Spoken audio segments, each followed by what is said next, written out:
Good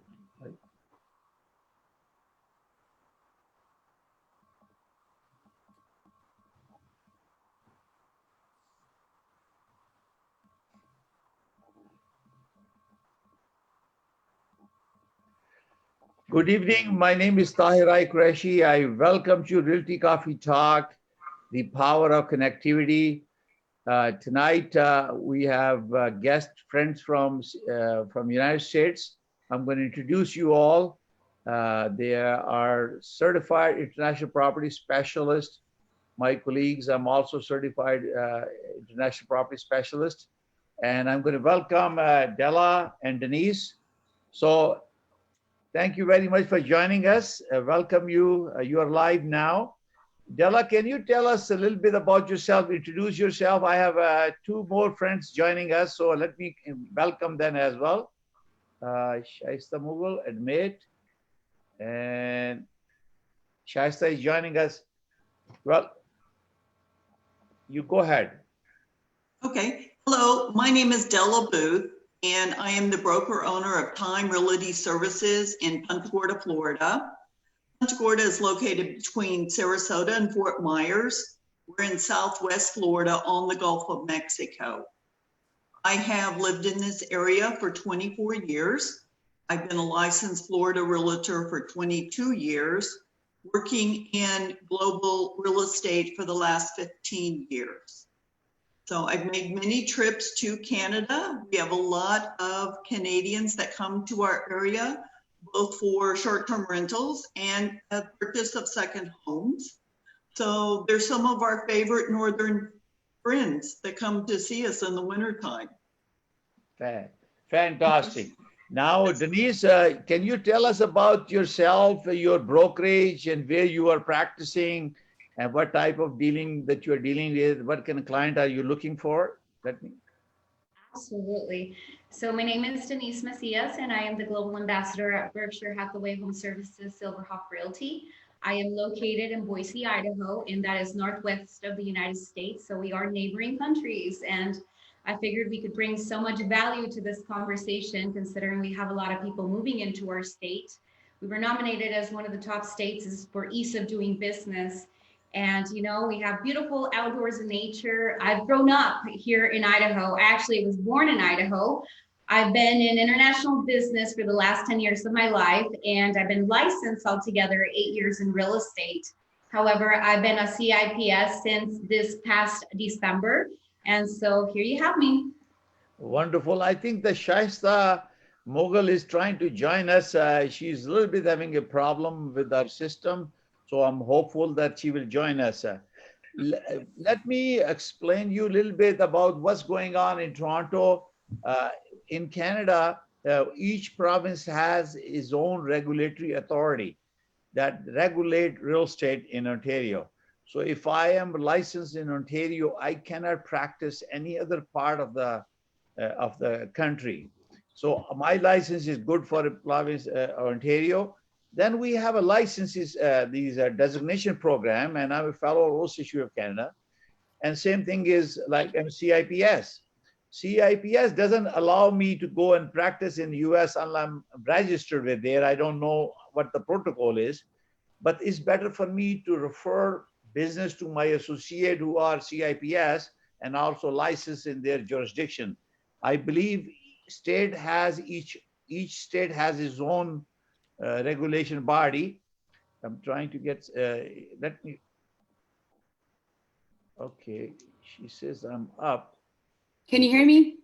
Yes, I can hear you. Can you put your picture on, please? I've tried. I'm really new with Zoom, so bear with me on that. But okay. I can definitely. Okay. Do you want to wait a little bit? We can listen and then you can add it, or you Absolutely. want? I want to introduce you when your face is up because it's live right now. Alrighty, we'll do. Yes. Okay, so now, Shaista Mughal is online and she will be joining us very soon, and more other friends if they have any problem. So in Ontario, so the best thing is the power of connectivity is that we should share our business refer program. And I believe that I cannot go to Florida, I cannot go to Nevada. I will rather do business with you and say, can you help us, my client? he's traveling there, she is traveling there, they want to buy it. I know in 2019, $8.9 billion worth of business done by Canadian in US. Okay, so that's a great way of doing it. So now question I have for you is, I'm going to give you a little bit update and then we'll wait for Shasta to join it. In March, could you believe it, our average price from in 2019 was $788,000. It jumped to $902,000 average price of the house in March, from last March to this March. Can you believe it? Tremendous increase. Okay. And then from and the sale, number of sale in March 2019, we have 7,132 sales. It went to 8,012 from last March to this March. It's amazing what was going on. That means there was no problem in terms of economic growth or any problem. Only thing is we locked down because of the health issue, because enemy is in the air, you know, and this is the challenge. In March, mid-March, from 15 March to 30 March, the sale was reduced 15.9%. Price has not reduced yet, but sale has. So I'm going to ask you, Della, how the sale is affecting before what was happening in your area and what happened after the March 15. Can you tell us some statistic? So our state president, Barry Grooms, did a really good job of advocating for us with the state of Florida. And real estate in Florida is considered essential. So we are still working. We closed my county, which is Charlotte County. We closed March really strong. We closed March with, bear with me, because I like numbers like you do. Thank you. Welcome, Shasta. We closed March with 629 sales. Okay. That was up 10% year over year from last year. Our median price for residential only was $225,000. Yeah. Yours was 700 what? We have a 7,132. Yeah, so 8,012. I'm going to give you, because in Toronto, we have a Toronto and we have it's called 416 and 905 area. So I will give you breakdown about the housing. For example, our detached home, total 3,760 were sold in detached home in our area. Total, it's called Toronto Real Estate Board website. So that's crazy. That's crazy, isn't it? So before we begin, I'm going to ask Shaista Mughal to introduce herself, your name, your brokerage area where you are working, and you can tell us about yourself. Shaista? Yes. Hi there. My name is Shaista Mughal. I am an active real estate agent with La Rosa Property Management and La Rosa Horizon, both Central Florida and South Florida. Both are my farm markets. I've been doing this from 2004, mostly Central Florida and South Florida both. I've been working out here, Miami, both. I'm an active member of Miami board and Orlando board, just here and there. But you know, market it's like that. It's going into recession, but I highly believe that it's gonna be, it's just with the global pandemic. I think we will come back fine with with time and maybe a couple of months. So that's where we are right now. I've been doing this for almost 20 years. Fantastic. Good to know that. Now, Denise, can you tell us a little bit about you? Our audience, they're watching across globe now. And can you tell us about what's happening in your part of the area? Absolutely, yes. So we are considered an essential business as well. So we have been functioning. However, there's been more guidelines, in our own office and our method of protocol as far as, social distancing within the office and the amount of people that can be in each group. So we are taking safety precaution with that. And, we've been very lucky to have a great leader that's been able to guide us with these changes. And more than anything, our method of operating, shifted to where day to day to just being online. I try to pull the latest numbers, and the soonest I could get is actually February 2020. So I can kind of give you a glimpse between December 2019 to February 2020. Let's see, the new home sales were 319, and by February 2020, they were 299. Then existing homes, it went from 504 to 401. Average sales price, however, was at 404,874, 404,000, and that rise to 412,000. Days on the market, however, didn't really deviate much, and it went from 49 to 50. So that's what I have as far as, the latest. And as far as sales closed and the type of environment that we're currently experiencing within our company, listings haven't stopped.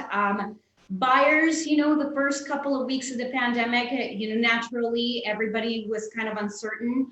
But now as things, start to structure, you see buyer confidence rise once again, and you see people wanting to, go out there and buy. And, when JP Chase kind of came around with, we're going to raise the FICO scores and we're going to raise the down payment, that sent a message across, where I met with several lenders, and they were able to say, no, look, let's reassure. They are doing that, but we are still, operating. We're still giving out FHA.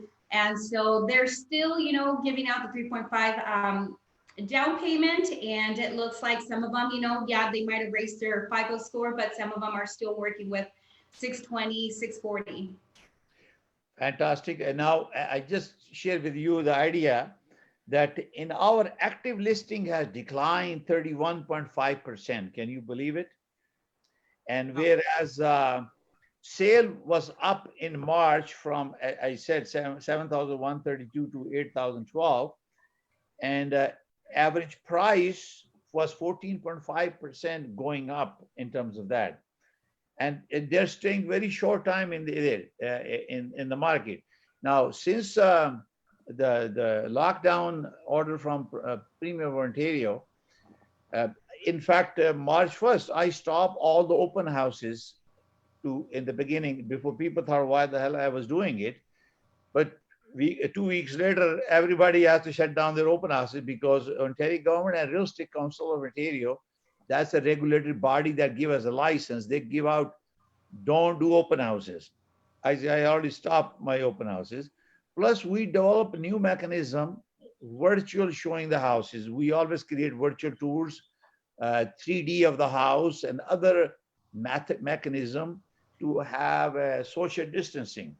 So I develop policies for my brokerage where the buyer has to certify and the buyer agent has to certify and to go to the house, and only if they have to, and we even discourage that, and we develop some clauses there where we can put some clauses in the agreement that even we negotiate the price now, and later on the buyer can do the home inspection when it's permitted, because there are not many people even want to do the open houses.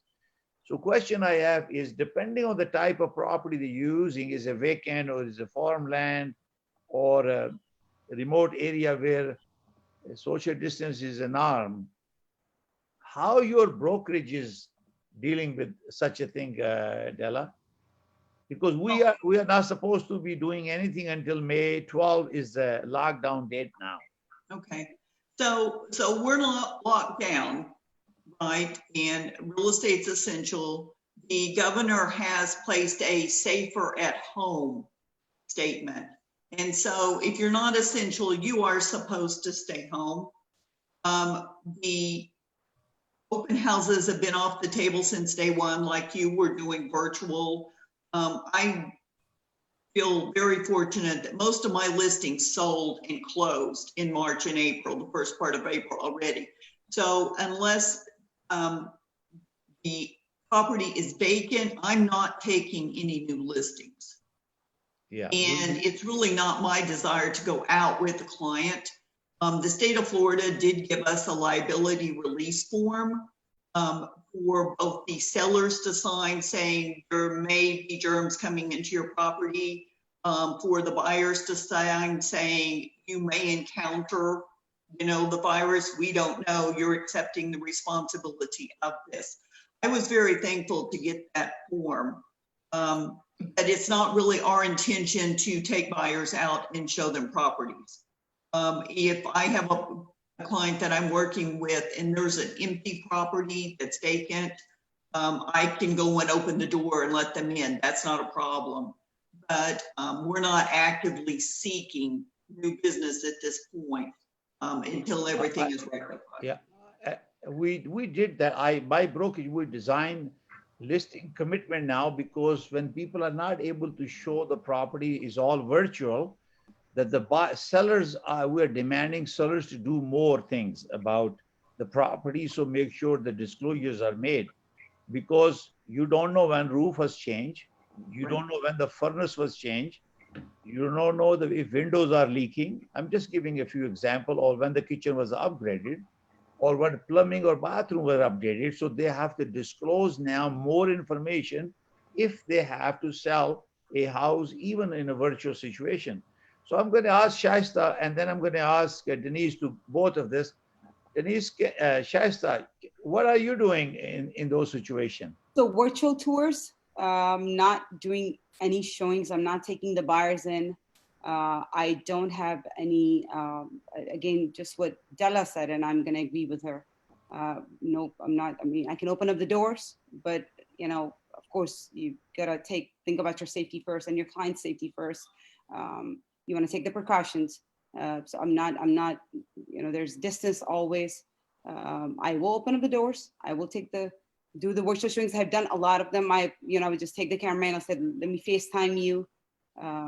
But that's about it. Not physical contact is not there. And I think for me, it becomes virtual tours are something new, and I'm in learning mode with virtual tours, but I'm getting there. That's the only way to go for next couple of months, I would say. Yeah, we've been using a virtual tour for a long time. Yeah. And also now I introduce 3D, because 3D, you were really physically going into the house. And the floor plans, we are ordering engineering floor plan, because that way the measurement of the house are very accurate, because people have furniture, they want to place certain furniture in living room, bedroom, and all that stuff. And so we are creating that. So it costs a little bit more money, but that's what we could be doing it. So Denise, how you are handling it in those cases? I'm doing similar. It really, 3D, like you said, it's been around for some time, but now it's very popular, just because if I can avoid by all costs for any of my families to leave their home at this time, I'm going to do it. So the very first thing I'm doing is requesting a virtual tour. And now more than ever, you're seeing that come on the listings. As far as new businesses are concerned, obviously there still needs to be met regardless of this pandemic. So I'm very open-minded, to new clients calling in. And I think that, sitting down with them and explaining to them, this, or, even having a video call with them of, the new way of, doing showings, wearing gloves and taking masks, for them, and having this release form. And they're on board with this, then I'm on board with being able to support their goals. However, as far as, encouraging people and, let's go out and look, that's definitely not something that I'm doing anymore. That's great, because,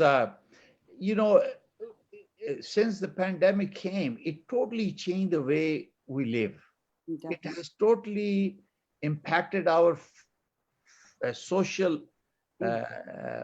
way of life that we have fabricated for us for a long time. And now, we hug, we shake hand, and we do those things to build our bond with people in the family and outside friends, okay? That has been done now. How is it going to impact people, especially the clients? Hey, we know the clients. I have lots of repeat clients that they know me, and no, we're going to be saying, sorry, I can't shake hand with you, which was kind of unusual, right? And Absolutely. I strongly believe that our business is person to person. Regardless of digital technology, we can interface, connect. This is the best way of doing it. But that personal bond that you create with people, you join them, and when they're happy or some tragedy, you deal with them. This is very human thing that we are losing it. So Mhm. how do you think that you can handle that in these circumstances if our social system doesn't restore the way originally is? I don't think it's going to happen because we don't know. The enemy is in the air, and we're always going to have this concern. The person I'm meeting is, I'm going to be safe or not. So what each one of you can share something about the social impact of social distancing in our real estate business. Denise, Della, your turn. Okay. Um, well, it's very interesting because I live by myself, right? Yeah. And the one thing I miss are friends, clients, social interaction. My clients and I hug. You know, we shake hands when we first meet, but then we become huggers. Yeah. And I miss that. And so we're doing Zoom calls. You know, I'm checking in to say, how are you? Do you need anything? If I go out, can I drop something at your front door? And I think it's more just the personal touch and the communication that will keep that relationship going. Yeah. This is so. Denise, you want to say something about it? How you're going to handle this complex matter? You know, I'm with Stella. I'm such a hugger. And as a matter of fact, I've had the fortune of having amazing clients that even want to make dinners for me after we close a transaction. They want to thank me and come over and we have this dinner and it becomes a feast and you haven't seen them in a long time, but yeah, you see them and you give them a hug and that solidifies your relationship with them. Yeah. Yeah. Now I'm really pushing myself to stay very creative, because I also don't want to lose touch with them to virtual reality, but I also want them to know that I'm here for them. So what I've done, even if it's, through a text message, I try to make phone calls to them now so they can hear my voice and at least we have that connection to each other. And then what I'm doing now too, is if I know they're busy, I'm sending little videos to them, because I connect with them via WhatsApp if they are not, in the town, if they're somewhere else or they're outside the country. And so at least they get a chance to see my face, hear my voice, and I feel like I'm keeping that relationship. Now, as far as having the closure of the hug in the hand, man, I'm going to stay pending to that for you because I need that in my life.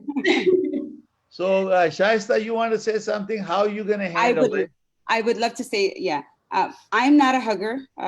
Originally, I was born and raised in Pakistan. I am not a hugger, and I don't shake hands. So, Yeah, my, because I'm a yeah. Muslim also, so I So, understand. so what I do, most of the time when I meet, my first point of contact is of course on the phone, and then when I sit, and then before I take them out for showings, I would sit down with them, have a good meeting, get to know each other.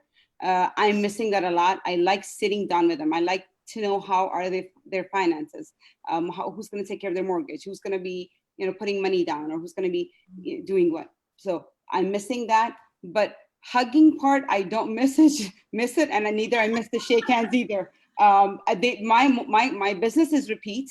I have a lot of Indians, Pakistanis. I have a lot of Hispanic. I've everybody, but my clients know me just the way I am, and they accepted me the way I am. So I think I'll be fine. I do want to go out. I do want to see them. I want to be able to feel them. Of course, at closings when I go out, I don't hug them, but they see the happiness. They see my feelings within my gesture. So I do miss that. I do need that face to face. Each one of us have a unique way Yeah, of communication.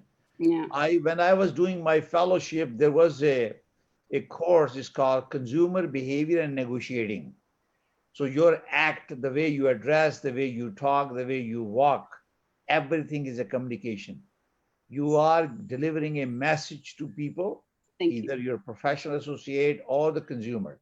Yeah, What type of personality you are, how you're communicating, and people will get a message whether you how they work with you or not to work with you. And also the mechanism of a message is a media, a platform, a method how you want to deliver message to make sure the message that you want to send is delivered the same way you intended to the person who's receiving the message. So reason I talk about individualism and human touch, because I personally feel I've been in real estate now 15 years. I opened my brokerage in 2007 and I was started in 2005.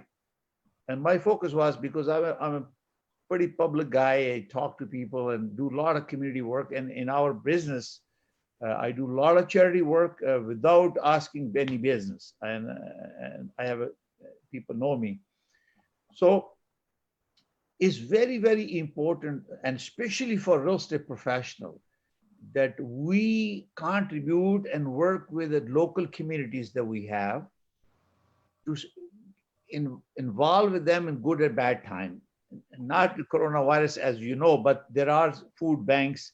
They need money. There are poor. There's a poverty. We have a Mississauga Real Estate Bank. Our mayor has asked, and I got a couple of more organizations that asking for funds to provide the foods.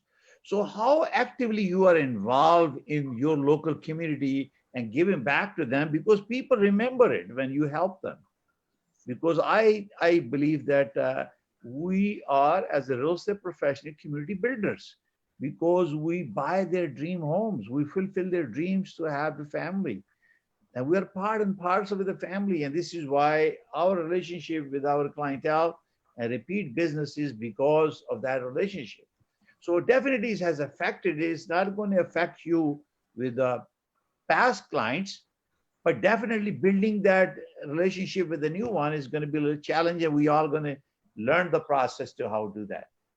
So this is going to give you a little bit, sharing some data.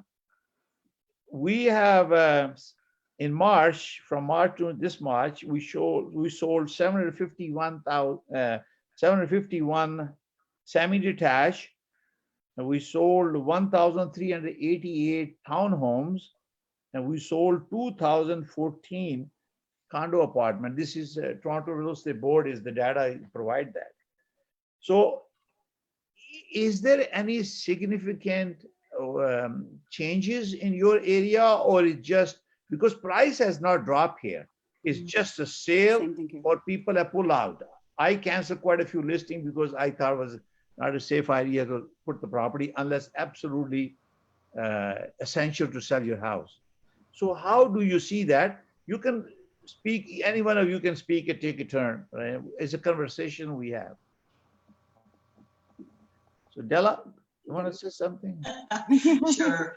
So I really, my perception of what was going to happen, right? Because since we're professionals, we work in the industry, things starts moving and changing, your mind starts going like, okay, it could be A, B, or C, right? And so my perception has changed. I did not expect our market to move as much as it's moving with this safer at home mandate that we have. What I do is every day I'm watching the MLS and seeing the new listings come in, seeing the pendings, seeing the properties come off a market, and they're moving almost equally. And we were only running 3.8 months worth of inventory at the end of March. And it closed with like 800 still in pending. So April's going to close really strong. And I really think that May is going to close strong too. Originally, I thought there would be a price dip. I no longer think that. The market is moving. It's going to keep moving. If we can get tourists back in Florida by June or July, our market's just going to keep flowing through. Okay, Concern. Yeah. Oh, I'm sorry. Go ahead. Go ahead, Denise. You want to say something? Our inventory levels right now in Ada County here in Boise, Idaho are 1.3 months out. And, you know, one of the things that I did notice too is that I have people calling me right now going, hey, is this still just this competitive market? Are we still, you know? And the thing is that yes, I'm putting in an offer, but I'm also competing against 5-6 people. So we have, you know, tight inventory, but aside from that, yes, inventory is still moving. That's good. Yeah. So Shaista, what about your inventory in your board there? Coming out of Central Florida, I am gonna say that we are moving. Our inventory is about 2 to 3 months worth of inventory, which this is what I've seen in the past year. The prices have stabilized. They have not, we haven't seen a drop in the prices yet at all. I think single family residents are still in demand. I feel in next couple of months, it's once the dust settles, we will be fine. It is something unseen that we weren't even ready for this. But going back to sales coming out of Central Florida and South Florida, we will be fine because those are the markets that are those are the first ones that when we have international buyers, new residents, investors, that's where they're going in Central Florida and South Florida. So we should be fine. I don't see why. Okay. Is that your call? Somebody's call there. So I think that's my phone there. One of your is your phone? No, No, it's mine. My apologies. I have no idea who's calling, but okay. Anyway, as you know, I mentioned that in March, from last March to this March was a 14.5% increase. And from 15 March to 31 March, we were still 10.5% ahead in sale.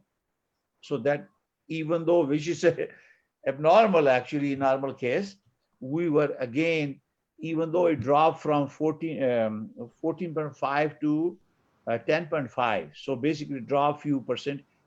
Price went 10.5% more than what March was, even end of March 31st. So we will be looking at more data coming up from here. So now question I have for you is that I know that lots of Canadians are traveling to Florida. They're buying in New York, Nevada, Los Angeles area, different areas. So there were some friends that were supposed to join, but they didn't join, maybe next time. So what type of clientele that you expect from Canada in your areas where I can help you and to cooperate with you to reach out to you? Because it's very, very important for me to cooperate and refer business to associates, especially CIPS, who are certified international property specialists, because I know the credentials and I appreciate their desire to do a better job and help. So Shaista, can you tell me what type of clientele that you expect and what is the price ranges that you deal in that area, and what is expertise you have within your brokerage? Because I believe that within brokerage, we have a teamwork that we have to help each other to make sure the client is served. Sometimes I use some other people to do it because if it's in a beyond my reach area, I will not take responsibility to compromise my integrity to just to have a deal and then not to serve the client. So sometimes we cooperate with other people. So Shaista, you want to say something about that? Single family residents, if we're talking about single family residents, we're looking at somewhere 300,000 to 400,000. The minimums guidelines for minimum score has gone up. So that's also another thing. Cash buyers, of course, are always welcome. But if we're going back to mortgage industry, we're looking at somewhere minimum 620, 640 scores to purchase. What was the other question? I'm sorry. What was you said? You know, the value of the property, residential, commercial, that people look for this because always if people investing money and in the United States, there is a loan available, but majority, the South Asian, other people, they put cash payment. 70 to 75% people are paying cash. Right. So about 300,000 to 400,000, depending on location, depending on how near the property is. we're looking at somewhere 300,000 to 400,000 residential side of it. Commercial, again, depending on what we're purchasing. What are we buying? Are we getting into retail? Are we getting into office, hospitality, industrial? It all depends again on the location. Yes. And you know, size. Okay, So, that's good. yeah. So, Denise, would you want to share that a little bit information? Idea is to, if somebody is looking to buy and rent and invest, or mostly people are, some buy it for summer, in the winter, they call winter bird or whatever, and they invest property. What are, and your area, residential, mostly residential people are buying it, homes. And then we're going to talk about a little bit about taxing and all that stuff, how the investors, foreign who are investing there, because Canada and USA has a taxing system, because they get, maybe, I think Della knows a little bit more because she's dealing with a Canadian already, but you can tell us your side. Denise? Yes, sir. You know, I'm specializing in residential, so any type, you know, single family homes that you have anybody that is looking for in this area, can certainly help their needs. I think, you know, 300 to 400,000 is a safe price range, you know, for them to buy something very beautiful in nature. So if you know, if you have any clients that are moving down, you know, from Canada, more than happy to help them with that. Fantastic. So Della, can you tell us about your experience with the people, and then what you expect now? What is the trend is coming up? So you can tell us a little bit more about on your side. Sure.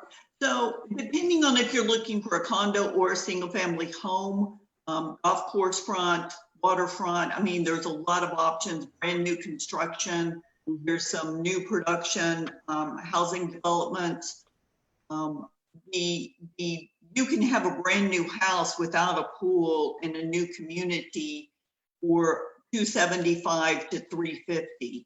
You can buy a resale 2-bedroom, 3-bath pool home in a deed restricted community for $300,000 to $400,000. You can buy a condo, a 2-2, if you just want to use it for the winter time, for about $150, $175. If you want waterfront, we're going into the 3s. We've got some brand new condos that are harborfront that have spectacular views that are starting at $550. So the price points are all over the board. It depends on what the client really wants and what they're going to use it for. We're not opposed to Airbnb here. So we're finding a lot of investors that are buying to do the rentals all year long through an Airbnb or a VRBO or one of those type of companies. Yeah, in here the prices are really high in GTA because the construction, how right now the Premier of Ontario put a lockdown on construction, so there is no construction going on. As you know, we have immigrants coming, about 1 million people this year, which has been halted. If those people come, we will never be able to catch up with the real estate demand for the people who are here, and also the people who are coming in for immigrant. So how frequently because I know there are visa programs, there are investors, there are certain criteria that I study in the CIPS training. So the people who come there, sometimes they stay a number of years, they invest certain amount of money and they get some kind of card or immigration status. Is there something that you are doing right now for any clientele, or have you done anything for the past for somebody? Anybody can answer it. I have not done anything with that, but I work with Dubai, investors out of Dubai. I've done a lot of international sales coming out of, I've done just recently from Pakistan and Dubai, but I haven't done anything to do with visa at all. I have several immigration attorneys that I work with, Yeah. and we previously had an EB5 project here in Charlotte County. And so I worked to start a group and had all of the, the main players, the immigration attorneys, the CPAs, all of the people that they would need when they came here to be successful. And I think we still do a lot of that with the UK because they still come here to the United States and Germany, and they're doing E2 visas. There's still some EB5s. There's some EB5s up by Orlando. I think there's 2 or 3 projects in the state of Florida right now. Denise? Yes, sir. So I know that there's EB5 zones in Idaho. I, however, have not worked a project of such. What I have worked with is candidates for the I-10 loan. They're here on work visas and they want to get housing. And what I've seen from the program is that they require a 20% down payment. And Okay. yes, last year, we closed them successfully, but that was kind of the only caveat is that they have a higher down payment requirement. Aside from that, the process is very similar to that of any other loan. Yeah, my experience is that after studying the CIPS exam study, I actually did it on 2 days before my birthday. I turned 67 on March 15, and I did that exam on 13. I said, "Can you give me certificate today? I applying." He said, "No, it's going to take you 2 weeks." So they sent it to me on 17, actually 2 days after. So which was pretty nice of them. That majority of the Asian or mostly South Asian, from Oriental, they're focused on providing highest education to their children. Yeah. And this is a majority of the business that United States has captured at the flow of people coming to and they became immigrants or not, by investment in buying houses, that they've been buying the houses. Because I know, being Asian, I was born in Pakistan and I travel all over the world. And that has been a focus on people to send. My kids, my son is a doctor in New York, and his wife also. Our focus is to make sure education, right?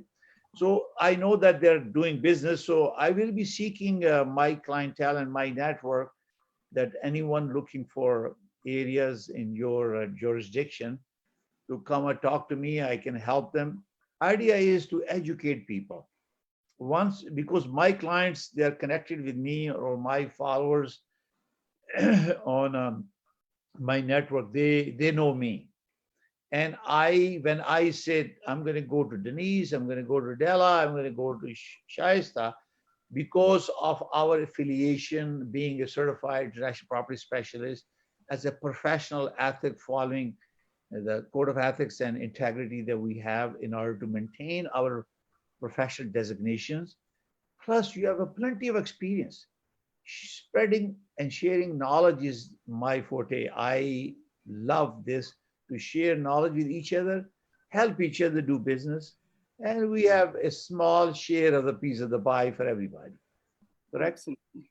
So Definitely. I am really, really delighted that you took the time and that to join me. And I think I will be doing once a week. I have scheduled for tomorrow for other friends. And then I have one on Friday. After that, we're going to have those people who are willing to build that relationship. Then we will be sharing our listing in a more private matter and talking about the things that we can talk about. Since you share one of those listing and I put it there that I have a listing, if anybody wants to come to Canada or Toronto in province of Ontario, I can help. So I will, before we end the program, and I want to each one of you to give your name, your phone number, email, anything you want to share. 1 minute. So I'm going to start with Della. Can you please share with my audience? Absolutely, it would be my pleasure. And thank you so much for having me tonight. Della Booth, Time Realty Services, Punta Gorda, Florida. Direct number is 239-699-4493. You can reach me on my cell phone or on WhatsApp, whatever is more convenient for you. Thank you. Denise? Yes, sir. Thank you so much for inviting me in. It's a pleasure to meet you both ladies. It's been a wonderful time. My name is Denise Macias, and I am located in Boise, Idaho. My number is 208-859-2714. Once again, 208-859-2714, and I'm at your service. Shaista, it's your turn now, and give your message. Okay, so Shaista Mul Salam, Sasriya Kal, and Namaste to everybody. Based out of Florida, Central Florida, South Florida. If anybody out there is looking to purchase any property, land even, give me a call, 3219-468-170, 3219-468-170, WhatsApp or either regular call. Again, if anybody's out there who's willing to, even property management business, if there's anybody who's interested in property management. Thank you so much again, Della. Thank you so much, Denise and Tahir. Thank you so much. Shaista with Realty. Thank you, Stella. Thank you, Tahir. Thank you. So before we end the program, on behalf of our friend Della, Denise, Shaista, and myself, we praise and pray for all health workers, doctors, nurses who and police officer, all the first aid people who put their life to save people and fight coronavirus. We pray to God to keep them safe, give them the strength, and all United States of America as well as in Canada. We love you, we respect you, we salute you for your contribution. Thank you very much for watching. The Realty Coffee Talk is about the power of connectivity, and we're going to be doing a seminar tomorrow, again 7 p.m. with other friends who are not will be joining us. So it's a power of global networking, our effort, because we are certified international property specialists. Our goal is to connect each one of us, use each other's strategic location, strength, and capabilities to serve our client with dignity and with integrity to make sure they are served. So I thank you very much to all of you for joining, and look forward to have a more conversation and hopefully doing business together. God bless you. God bless Canada and United States of America. Thank you. Thank you so much. Thank you so much. Thank you. Bye-bye. Good night, everyone. Good night. Good night.